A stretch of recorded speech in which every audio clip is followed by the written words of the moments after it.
آگے یہ دیکھتے ہیں کہ نبی صلی اللہ علیہ وسلم کے اور دن بھر کے معمولات میں آپ کی کیا مصروفیت ہوا کرتی تھی، آپ اپنے سلیقے کے اعتبار سے، اپنے آپ کے اعتبار سے اور کن چیزوں پر توجہ دیا کرتے تھے۔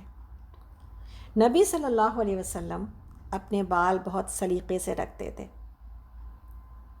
ان میں کثرت سے تیل کا استعمال کرتے، کنگھا کرتے، مانگ نکالتے اور ہونٹوں کے اوپر کے زائد بالوں کو تراش لیا کرتے تھے۔ آپ کو پتہ ہے نا حکم کیا ہے ہمارے پاس مردوں کے اعتبار سے؟ حکم یہ ہے کہ آپ کے مونچھیں کم رکھی جائیں گی، چھوٹی رکھی جائیں گی اور داڑھی کو بڑھایا جائے گا۔ آج فیشن کیا ہے؟ کچھ لوگ جو داڑھی رکھتے ہیں برائے نام داڑھی ہوتی ہے اور مونچھیں لمبی ہوتی ہیں۔ ہونٹ کے اوپر مونچھوں کے بالوں کو آ جانا بہت کراہیت اور ناپسندیدگی کا سبب ہے۔ مونچھ بچوں کی، مردوں کی وہ چھوٹی ہوگی۔ بالکل شیو کرنے کا بھی حکم حالانکہ لوگ کرتے ہیں اور کیا جا سکتا ہے، بٹ آپ صلی اللہ علیہ وسلم سے ثابت نہیں ہے، آپ کی سنت سے۔ آپ نے مونچھ کو چھوٹا رکھا ہے قطر کے، لیکن اس کو بالکل شیو نہیں کیا۔ لیکن آپ نے داڑھی کو کبھی کاٹا نہیں ہے۔ کتابوں میں لکھا ہوتا ہے کہ آپ داڑھی کو ایسے سلیقے سے سجا کے نیچے سے کاٹ لیا کرتے تھے، لیکن اصل سنت کیا ہے کہ آپ نے داڑھی کے بارے میں کیا بات کہی کہ مونچھ کو کترو، یعنی کم کرو، چھوٹا رکھو اور داڑھی کو بڑھاؤ، داڑھی رکھو۔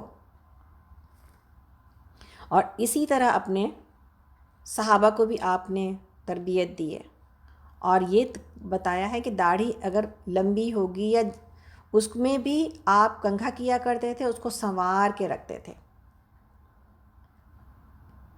تو آپ نے وضع قطع کے اعتبار سے اور اپنے معمولات کے اعتبار سے اس بات کی طرف توجہ دلائی کہ اللہ کے حکموں کے اوپر چلتے ہوئے کس چیز کو، صفائی کو، سلیقگی کو برقرار رکھا جائے گا، نظافت کو برقرار رکھا جائے گا، کلیننس کو برقرار رکھا جائے گا۔ اور یہ تاکید نبی صلی اللہ علیہ وسلم نے اس لیے فرمائی تھی کہ بعض اوقات کیا ہوتا ہے کہ جو مذہبی لوگ ہوتے ہیں وہ صفائی اور شائستگی کے حساب سے بالکل غافل ہوتے ہیں، اور خاص طور پر جب آج کل جیسے کہ آپ کو پتہ بھی ہے تصوف کا جو ہے رنگ کبھی آ جاتا ہے۔ وعلیکم السلام ورحمۃ اللہ وبرکاتہ۔ تو پھر کیا ہوتا ہے، تھوڑی سی رہبانیت کی طرف توجہ چلی جاتی ہے تو کیا ہوتا ہے، غلیظ رہنا، گندا رہنا، لباس کی فکر نہ کرنا۔ ہمارے نبی ایسے نہیں تھے۔ ہمارے نبی بہت ہی صاف ستھرا پاکیزہ لباس پہنا کرتے تھے اور صفائی آپ کی فطرت تھی۔ کیسے ہو سکتا ہے اللہ کے کلام کو لینے والا، سبحان اللہ، لینے والی ذات اور فرشتوں سے ملاقات کرنے والی ذات، وہ اللہ نہ کرے کہ اس کے جسم سے یا اس کے کہیں سے کوئی بدبو یا بری اسمیل آئے، یہ کیسے ہو سکتا تھا؟ آپ نے اس کی بڑی اہمیت دی ہے اور یہی اس کی اہمیت لینی چاہیے ہم لوگوں کو۔ جہاں تک داڑھی کا سوال، اس بات کو سمجھ لیں بہت اچھی طرح، اس لیے کہ اب میری بات بہت دور تک پہنچ رہی ہے، تو یہ بات سمجھانا بہت ضروری ہے کہ داڑھی کو ہم یہ سمجھتے ہیں کہ سنت ہے، لیکن علماء نے یہ کہا ہے کہ جب نبی صلی اللہ علیہ وسلم نے داڑھی کو رکھنے کا حکم دیا ہے تو یہ فرض ہے، تو یہ فرض ہے۔ داڑھی نہ رکھنے والا انسان کہیں نہ کہیں پر اپنے آپ کو گنہگار کر رہا ہوتا ہے۔ اس لیے مردوں کو چاہیے کہ داڑھی رکھیں، داڑھی، اس لیے کہ حکم جو ہے نا، یہ آپ کی صرف طریقہ نہیں تھا کہ آپ نے داڑھی رکھی اور حکم نہ دیا۔ آپ نے داڑھی رکھی اور داڑھی رکھنے کا حکم دیا، گویا کہ ایک مسلمان انسان کا چہرہ داڑھی والا ہوگا. اچھا، بہت سارے لوگ اس پر نہیں آ سکتے کہ داڑھی کی لمبائی کو چھوڑ دیا جائے، تو کم سے کم داڑھی تو رکھیں، چھوٹی سی ہی صحیح.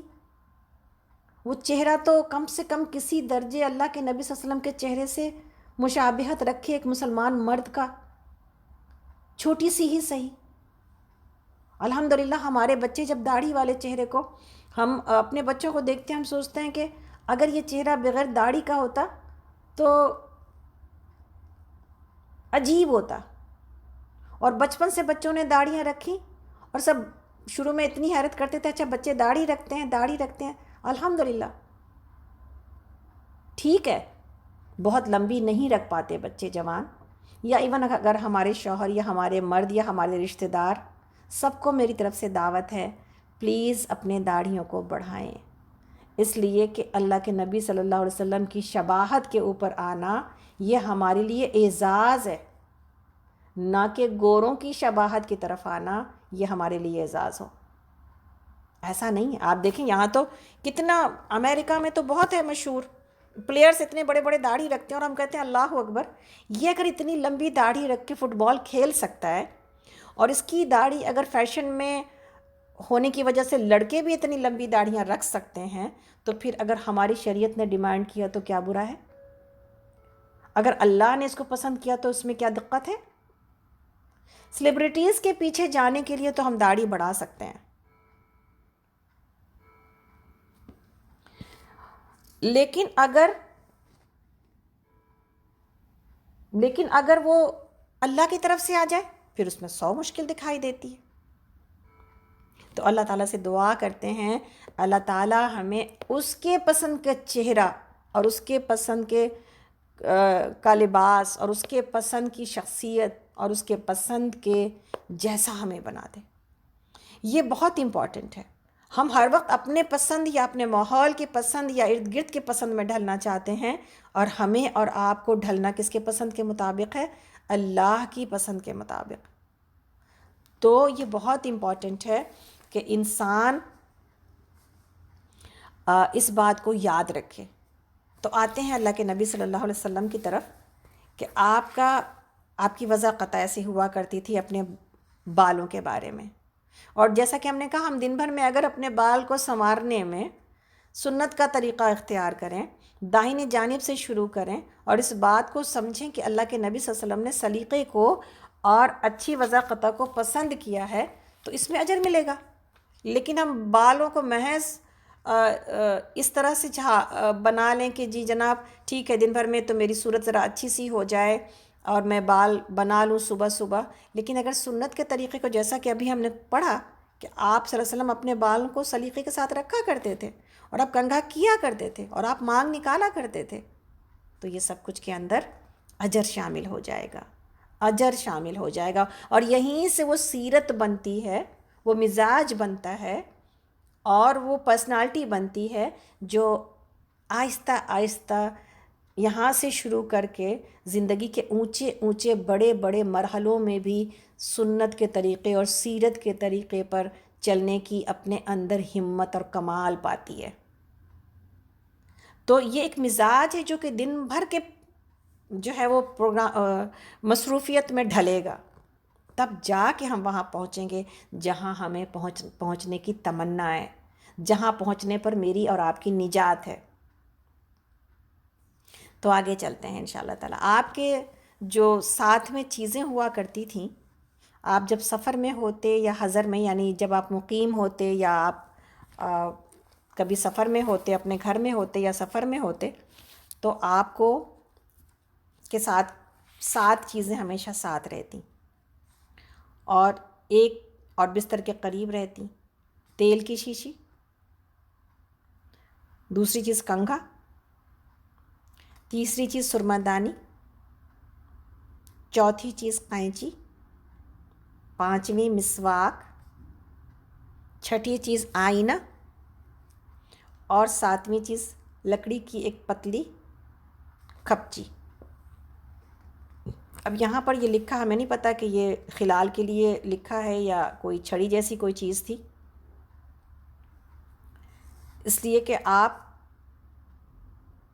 اپنے ساتھ سفر میں تو سترہ کے استعمال کے لیے آپ ایک نیزہ رکھا کرتے تھے، لیکن وہ سفر کی حالت میں ہوتا تھا۔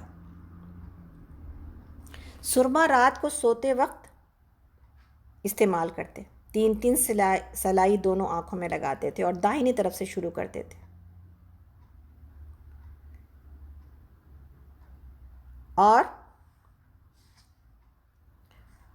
آخری رات میں یعنی جب رات میں سونے جاتے تو اپنی ضرورت سے فارغ ہو کے کیا کرتے تھے؟ وضو کرتے تھے۔ وضو، اس کے اوپر ہم سب ڈل چکے ہوں گے، اور اگر ابھی بھی ہمارے اندر کمی ہے تو پلیز اس کے اوپر آ جائیں۔ ہم سب انشاءاللہ کبھی آ جاتی ہے سستی بھی، کبھی تھکاوٹ بھی، کوئی چیز آڑے آ جاتی ہے، لیکن آپ یہ دیکھیں دن بھر کے گناہوں سے، حالانکہ ہم دن بھر وضو کرتے ہیں، لیکن ایک آخری سونے سے پہلے کا وضو کتنا امپورٹنٹ ہے۔ انسان سویا ہے تو کیا کر کے سویا ہے؟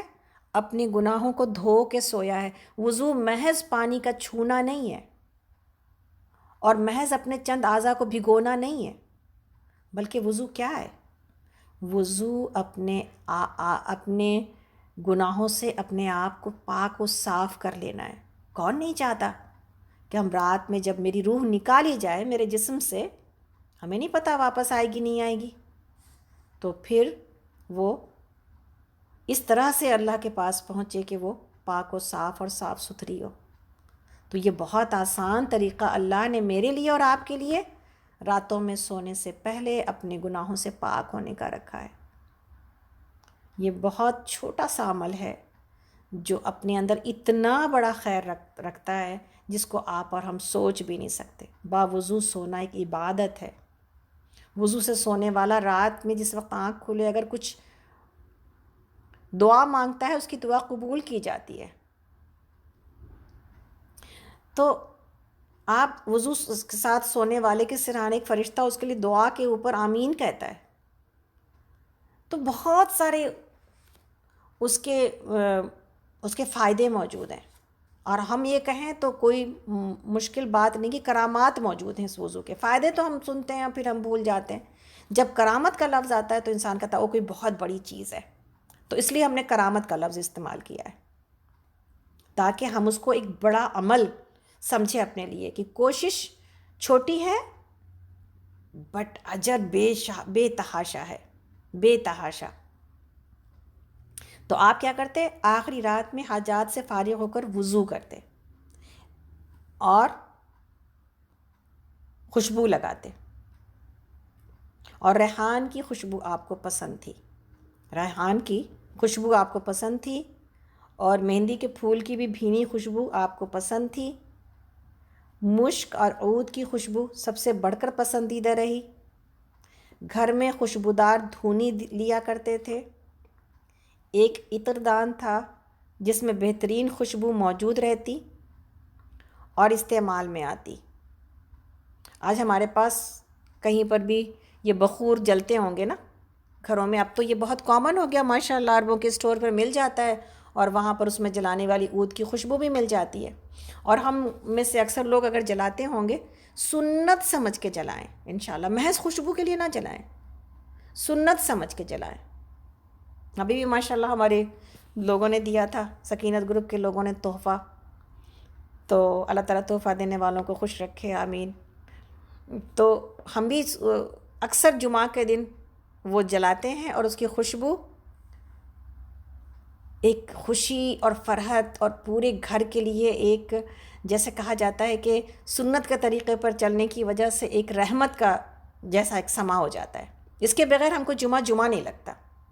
تو یہ جہاں جمعہ استعمال کیا جائے، اگر کوئی چاہے تو یہ روزانہ استعمال کر سکتا ہے، اور اس سے سنت کے طریقے پر عمل کرنے کا اجر لے سکتا ہے انشاءاللہ تعالی۔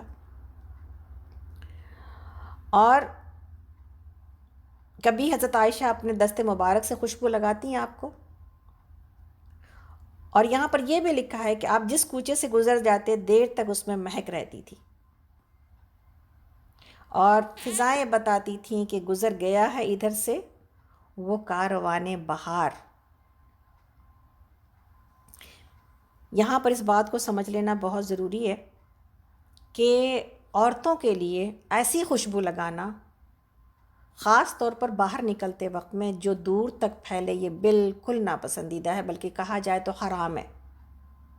اس لیے ہمیشہ اس بات کی، جب ہم باہر جائیں تو ہم کوئی نہ کوئی فریشنر یوز کر سکتے ہیں، فیبرک فریشنر یا کوئی ایسی چیز، یا جسم کے اندر کوئی ایسی پہلے سے ہلکی خوشبو لگا کے جس سے کہ بدبو نہ آئے جسم کے اندر سے، یا اتنی ہی خوشبو آئے کہ میرے ارد گرد ہی، میرے اندر جسم میں ہی محسور ہو، باہر نہ نکلے، الاؤڈ ہے۔ بٹ مردوں کے لیے تو یہ پسندیدہ ہے کہ وہ ایسی خوشبوئیں لگائیں۔ آپ نے مردوں کے لیے ایسی خوشبو پسند فرمائی کہ جس کا رنگ کم ہو، شوخ رنگ نہ ہو، جس کا پہلے زمانے میں خوشبوئیں عورتیں جب لگاتی تھیں تو اس سے رنگتی تھیں چیزوں کو، نا جیسے رنگ کی طرح لگتی تھی چیز، تو پھر آپ نے مردوں کے لیے ایسی خوشبو پسند کی جس میں رنگ نہ ہو زیادہ لیکن خوشبو ہو اور مہک اس کی پھیلے۔ اور عورتوں کے لیے آپ نے جو پسند کیا وہ کیا ہے کہ رنگ تو نمایاں ہو لیکن خوشبو چھپی رہے، ڈھپی رہے۔ تو یہ بات خوشبو کے اعتبار سے ہوگی، گویا کہ خوشبو کو آپ نے بہت پسند کیا ہے۔ خوشبو جب آپ کو تحفہ دیا جاتا تو آپ اس تحفے کو پسند کرتے اور ضرور قبول کرتے، اور اگر خوشبو کا تحفہ لینے سے کوئی اگر رکتا یا تامل کرتا یا جھجکتا تو آپ اس بات کو ناپسند کرتے۔ تو ہمارے لیے، ہمارے پاس عورتوں کے اعتبار سے بھی مردوں کے اعتبار سے بھی خوشبو کا استعمال ایک سنت کے طریقے پر اور آپ کے پسند کے طریقے پر آنے کی ضرورت ہے۔ ہم گھر میں، اپنے گھر میں رہتے ہیں، ہمیں گھر میں چاہیے کہ ہم خوشبو استعمال کریں، اور محض یہ باہر جانے کے لیے نہ رکھیں۔ باہر الٹے ٹرینڈ چل پڑا نا، ہم باہر جاتے ہیں تو خوشبو استعمال کرتے ہیں، ہم گھر میں رہتے ہیں تو خوشبو استعمال نہیں کرتے۔ اور ہم نے ایک دفعہ ایک بات کہی تھی، گرچہ اس پر اب میرا عمل بھی بہت کم ہی ہے، لیکن انشاءاللہ آج جب نبی صلی اللہ علیہ وسلم کی بات کو، جیسے ہر کوئی تجدید کر رہا ہے نا اپنی، تو تجدید کیا کرتے ہیں؟ ایک تجدید یہ کرتے ہیں کہ انشاءاللہ خوشبو اپنے لیے صبح کے وقت میں استعمال کرتے ہیں، لیکن ہم نے ایک بات کی تھی، وہ بات کیا تھی کہ انشاءاللہ ہم ہر نماز سے پہلے تھوڑی سی خوشبو کا استعمال کریں، اللہ کے پاس ایک اچھی حالت میں حاضر ہوں اس کے جناب میں۔ اس سے فرق پڑے گا، اس سے فرق پڑتا ہے کہ انسان پھر سمجھتا ہے کہ سم تھنگ از اسپیشل، ہم کسی سے ملنے جا رہے ہیں، کسی کے ملاقات کو جا رہے ہیں، تو میرے جسم سے، میرے کسی بھی حالت سے کوئی ایسی، جہاں یہ ہے کہ بدبو نہ آئے، وہاں یہ ہے کہ خوشبو آئے، خوشبو آئے، تاکہ ایک ملاقات کا اچھا تاثر پیدا ہو۔ تو اگر ہم اللہ سے ملاقات کرنے کے لیے خوشبو کا استعمال کریں تو انشاءاللہ یہ پسندیدہ ہوگا، اور یہ ہماری نمازوں کو اور تھوڑا بہترین، تھوڑے اور اس کے اندر خشوع اور اللہ کی طرف توجہ ہونے میں ہماری مدد کرے گا۔ اس لیے کہ خوشبو خود ہی سوال کرے گی ہم سے نا کہ ہم نے کیوں لگائی ہے؟ ہم نے اللہ سے ملاقات کرنے کے لیے لگائی ہے، اور جب پھر اللہ سے ملاقات ہو رہی تو میری توجہ کدھر ہے؟ اللہ سے ملاقات کی طرف یا کسی اور بات کی طرف؟ تو یہ خوشبو خود آپ کو اور ہم کو مستقل میری توجہ کو کھینچ کھینچ کے لائے گی کہ ہم اللہ سے قریب ہیں، ہم اللہ کے پاس ہیں، اللہ میرے سامنے ہیں، اللہ رب العالمین ہم سے باتیں کرتے ہیں۔ سبحان اللہ۔ تو انشاءاللہ کیا خیال ہے آپ سب کا؟ کرتے ہیں اس پریکٹس کو انشاءاللہ، لکھیے گا اپنے پاس تاکہ درس کے بعد پھر بھول نہ جائیں کہ نکھت باتیں تو بہت اچھی تھیں، چیزیں ہمیں بہت سمجھ میں آ گئیں، لیکن ہم کسی ایک بھی چیز کے اوپر عمل اس لیے نہیں کر سکے کہ ہمیں یاد ہی نہیں تھا کہ آپ نے کیا بتایا اور ہم نے کیا سوچا تھا اور ہمیں کیا ہوم ورک ملا تھا۔ تو جہاں لباس کا ہے وہیں اس کا بھی ہے۔ آتے ہیں آپ کی چال کے اوپر، رفتار،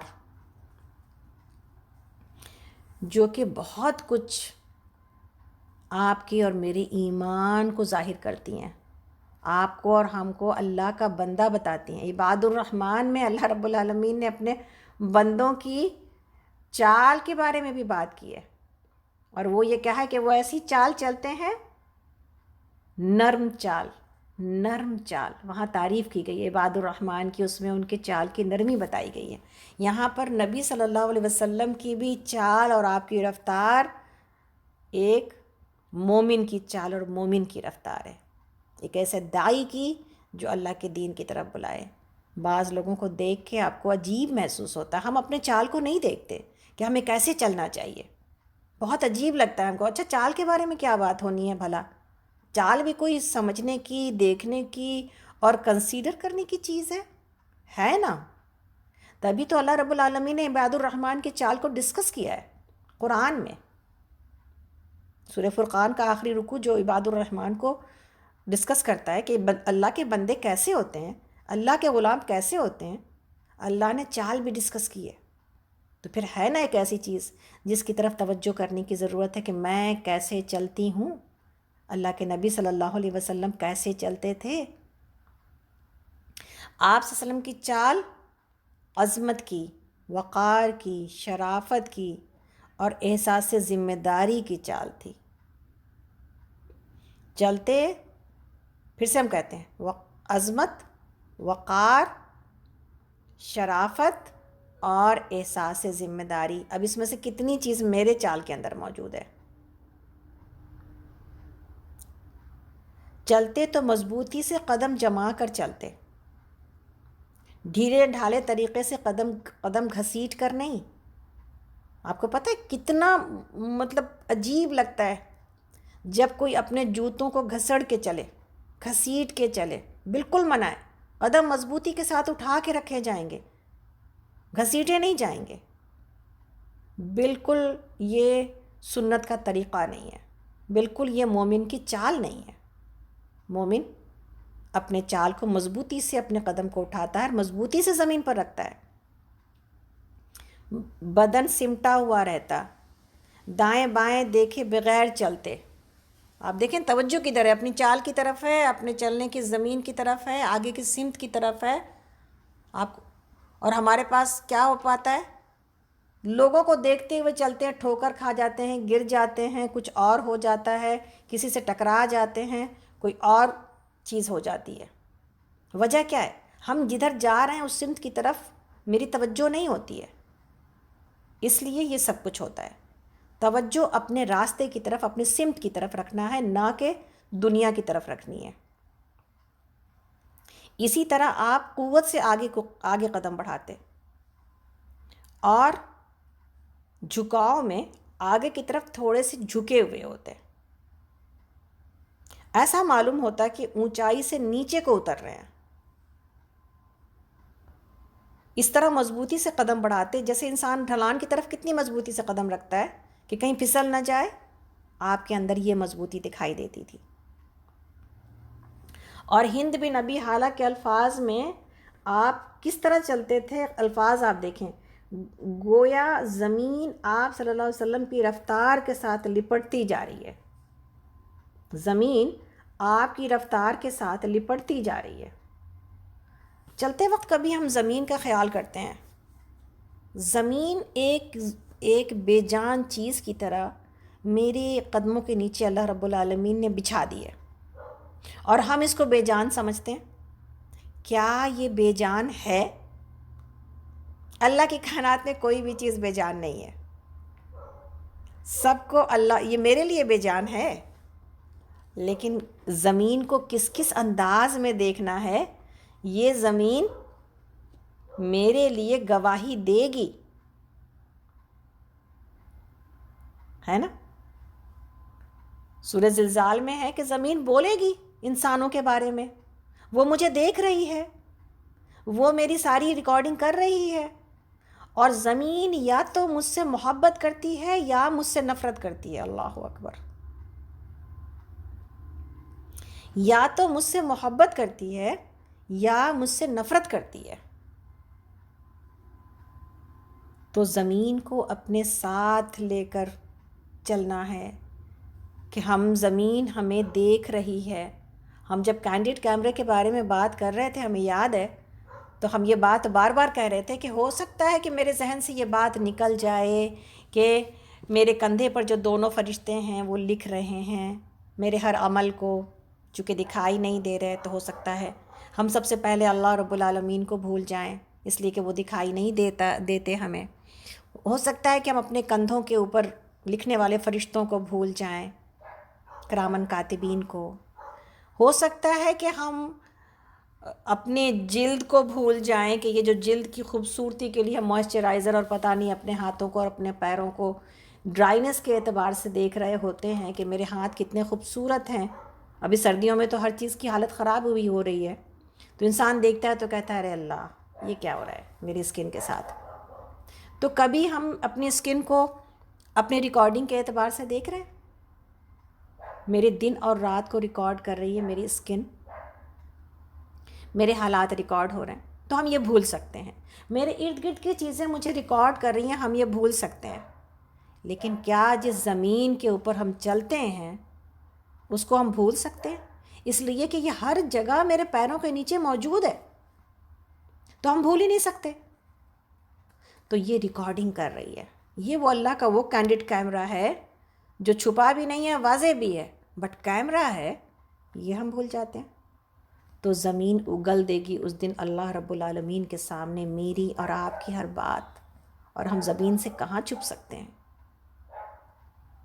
تو آپ یہ دیکھیں کہ رفتار اسی لیے بہت امپورٹنٹ ہے کہ اللہ رب العالمین کو متکبرانہ رفتار، متکبرانہ چال، تکبر والا چال بالکل ناپسند ہے۔ اور آپ اور ہم اگر آپ سے اور ہم سے پوچھا جائے کہ آپ میں اور ہم نے کسی نے تکبر کی چال کو دیکھا ہے، کبھی محسوس کیا ہے، تو آپ اور ہم میں سے ہر کوئی ہو سکتا ہے جواب دے کہ یس، ہم جانتے ہیں کہ متکبرانہ چال کیا ہوتی ہے، ہم جانتے ہیں کہ متکبرانہ چال کیا ہوتی ہے۔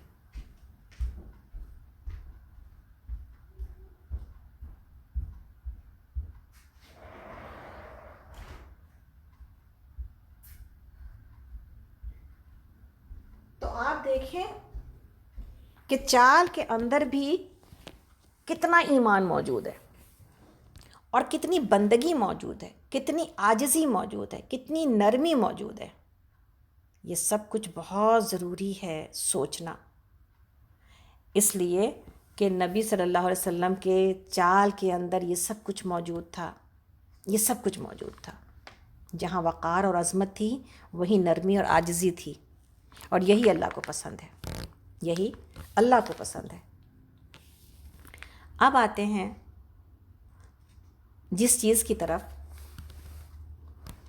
وہ چیز کیا ہے؟ لیکن اس سے پہلے بھی اس بات کی طرف کہ پھر چال دیکھیں گے نا ہم لوگ انشاءاللہ اپنی، رائٹ؟ چال دیکھیں اپنی اور نرم چال سیکھیں انشاءاللہ تعالی۔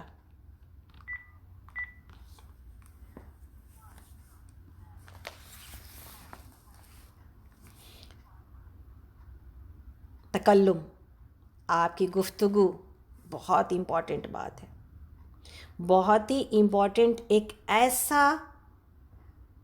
ایسی انسان کی صفت جو انسان کو سامنے، جس سے انسان کے کردار اور مرتبے کا، یہ سمجھیں کہ گفتگو ایک آئینہ ہے کہ جس کے ذریعے انسان پورا پہچانا جاتا ہے۔ انسان کا بات چیت کرنا اور گفتگو انسان کے ایمان، کردار اور مرتبے کو پوری طرح بے نقاب کر دیتا ہے۔ انسان کا بات کرنے کا ٹاپک کس کے اوپر بات کر رہا ہے،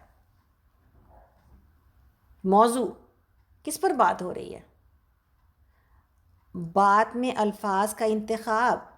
اب آپ دیکھیں ہم سب بات کرنے میں یہ سب کچھ سوچتے ہیں کیا؟ لیکن یہ سب کچھ کاؤنٹ ہوتا ہے۔ جملے کیسے استعمال کرتا ہے انسان، آواز کا اتار چڑھاؤ کیسا ہے، لہجہ کیسا ہے، بیان کا زور کیسا ہے، یہ ساری چیزیں واضح کر دیتی ہیں کہ انسان کس درجے کی، کس پائے کی شخصیت کا علمبردار ہے. یہ ساری چیزیں بتا دیتی ہیں انسان سامنے والے کو کہ آپ کیا ہیں، آپ کیا ہیں. نبی صلی اللہ علیہ وسلم کے منصب اور ذمہ داریوں کی جو نوعیت تھی وہ ایسی تھی کہ ان کا بھاری بوجھ اگر کسی دوسری شخصیت پر ڈالا گیا ہوتا تو وہ کیا ہوتا، فکروں میں ڈوب جاتا ہے نا. ایک چیز آ جائے میرے پاس اور آپ کے پاس، میرے اور آپ کے پاس ایک ہی کوئی چیز آ جائے. کیا چیز آ جائے؟ فلاں کسی فنکشن میں، اب تو خیر کم ہی ہو گیا لیکن پھر بھی کبھی اگر آ جاتا ہے، میں کیا کپڑا پہنوں گی. اچھا چلیں، بہت سارے لوگ کہتے ہوں کہ نہیں لباس میرا جو ہے نا وہ میری کمزوری نہیں ہے، تو پھر میں فلاں دعوت میں کیا پکاؤں گی، میں کس کو دعوت دوں گی، یا کوئی اور چیز. تو راتوں کی نیند اڑ جاتی ہے انسان کی، انسان فکر میں ہو جاتا ہے، دماغ 24 گھنٹے وہی سوچ رہا ہوتا ہے.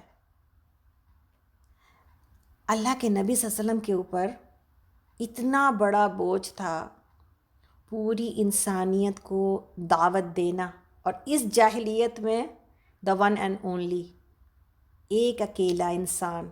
کارواں تو بعد میں بنا نا، پہلے تو آپ ہی کھڑے ہوئے. ایک اکیلی ذات جو اس پورے دین کے علم کو اور جھنڈے کو لے کر کھڑے ہوئے کہ میں یہ کام کروں گا، چاہے دنیا آتی ہے تو آئے میرے ساتھ اور نہیں آتی ہے تو نہ آئے. اور مخالفت کے باوجود کیا کہا؟ اپنے چچا کی خدا کی قسم اگر یہ لوگ میرے ایک ہاتھ میں سورج اور ایک ہاتھ میں چاند کو لا کے ڈال دیں تبھی بھی میں اللہ کے اس دین کو بلند کرنے سے باز نہیں رہوں گا. یہ تھا وہ عزم، یہ تھی وہ ذمہ داری جو آپ کے کندھوں پر تھی. کسی اور کے اوپر اگر یہ ہوتی تو وہ کیا کرتا؟ وہ تو فکروں میں ڈوب جاتا، وہ تو دنیا کو ترک کر دیتا، وہ تو پھر کونے میں کہیں پر بیٹھ جاتا. لیکن نبی صلی اللہ علیہ وسلم کے کمالات میں خاص بات یہ تھی کہ ایک طرف آپ اتنی ساری فکریں، اتنے سارے مسائل کا پہاڑ اٹھائے ہوئے تھے، اور طرح طرح کی پریشانیوں سے گزر رہے تھے، اور خود اپنی ذاتی تکلیفوں سے آپ کی فیملی آپ کو ریجیکٹ کر رہی تھی، کیسی کیسی تکلیفیں تھیں. لیکن دوسری طرف آپ کا معاملہ کیا تھا؟ لوگوں میں خوب گھلنا ملنا رہتا، دن رات گفتگو کا دور چلتا، مزاج کی سنجیدگی اپنی جگہ تھی اور تبسم اور مزاح اپنی جگہ. آپ کے اندر، آپ کی طبیعت کے اندر یہ چیزیں ایسی مکس تھیں اور ایسی گھلی ملی تھیں کہ عجیب ایک اعتدال، ایک توازن، ایک بیلنس دکھائی دیتا تھا، جس کی وجہ سے نبی صلی اللہ علیہ وسلم کی ذات لوگوں کے لیے بہترین نمونہ بھی ہے اور پسندیدہ بھی ہے. ایک اتنی بڑی ذمہ داری کی گلوبل موومنٹ اور ریولیوشن کا آپ کے پاس عالمی تحریک کی ذمہ داری ہے. ایک سلطنت کے مسائل ہیں، اسٹیٹ کے سارے problem head of the state ہیں. ایک جماعت ہے، گروپ صحابہ کی جن کی ٹریننگ اور جن کی تربیت درکار ہے، اور کیسے کیسے جاہل آپ کے پاس آتے تھے. ایک پوری سوسائٹی کی ذمہ داری آپ کے پاس ہے. آپ کو ایک مسلمانوں کا ایک ایسا گروپ اور ایک ایسا کارواں بنانا ہے جو قیامت تک اللہ کے دین کو لے کے چلے گا اور جو قیامت تک اللہ کے کلمے کو بلند کرے گا. اور پھر اتنی بڑی آپ کی اپنی فیملی، جو یہ ساری چیزیں آپ کے کندھوں کے اوپر تھیں. لیکن آپ اس کے باوجود آپ نے وہ بیلنس اپنی طبیعت کے اندر برقرار رکھا. اور کسی نے کہا، ہند بن حالہ کے حوالے سے یہ بات کہی جاتی ہے کہ اللہ کے رسول صلی اللہ علیہ وسلم اکثر پریشانیوں میں رہتے، ہمیشہ مسائل پر غور کرتے، کبھی آپ صلی اللہ علیہ وسلم کو بے فکری کا کوئی لمحہ نہیں ملا.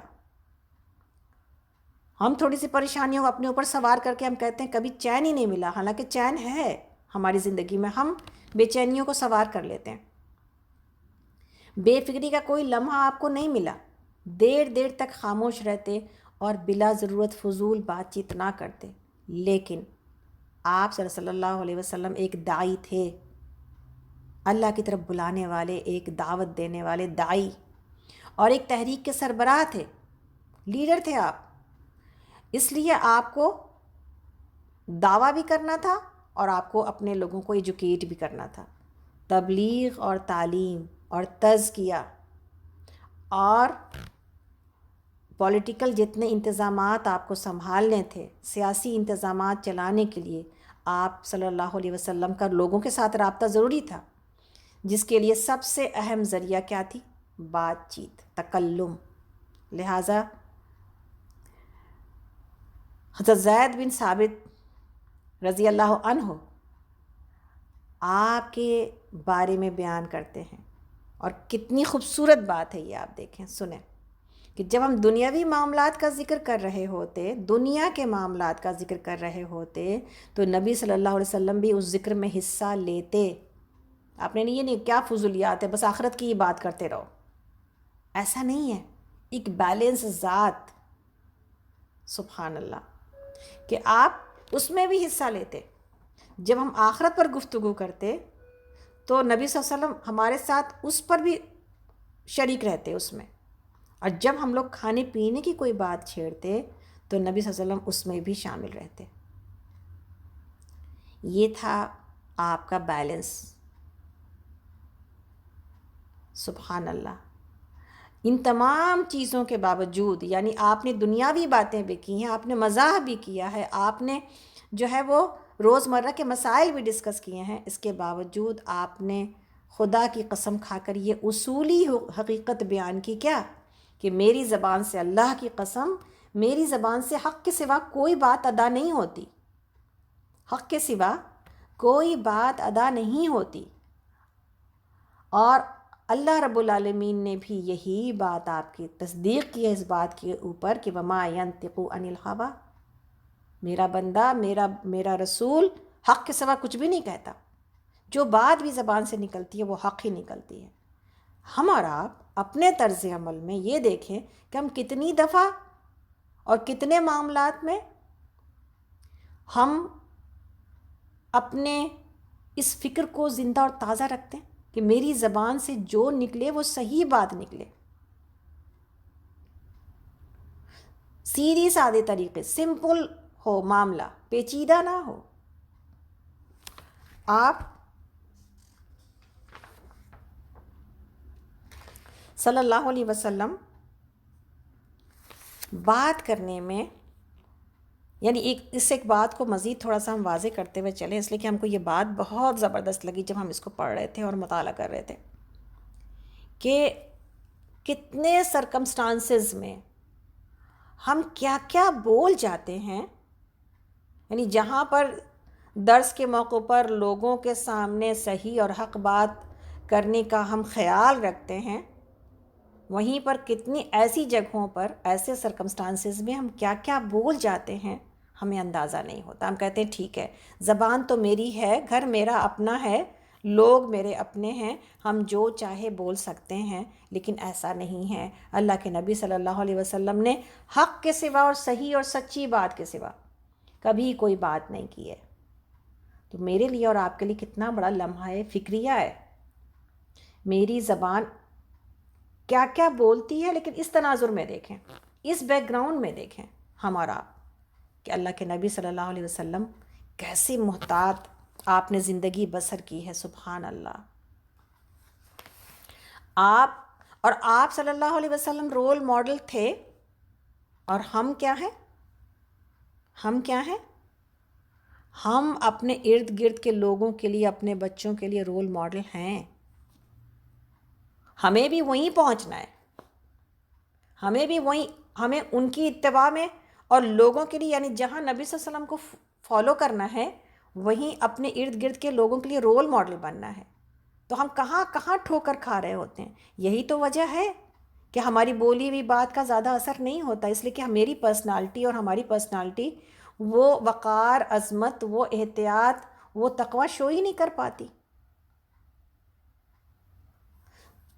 تو اس تمام سیرت کے مطالعے میں جو چیز مطلوب ہے وہ یہ ہے کہ ہم اپنے اندر سے وہ فکر نکالیں کہ ہم کس عظیم نبی کی امت ہیں اور مجھے کیسا ہونا چاہیے، مجھے کیسا دکھنا چاہیے، مجھے کیسا چلنا چاہیے، مجھے کیسا بولنا چاہیے.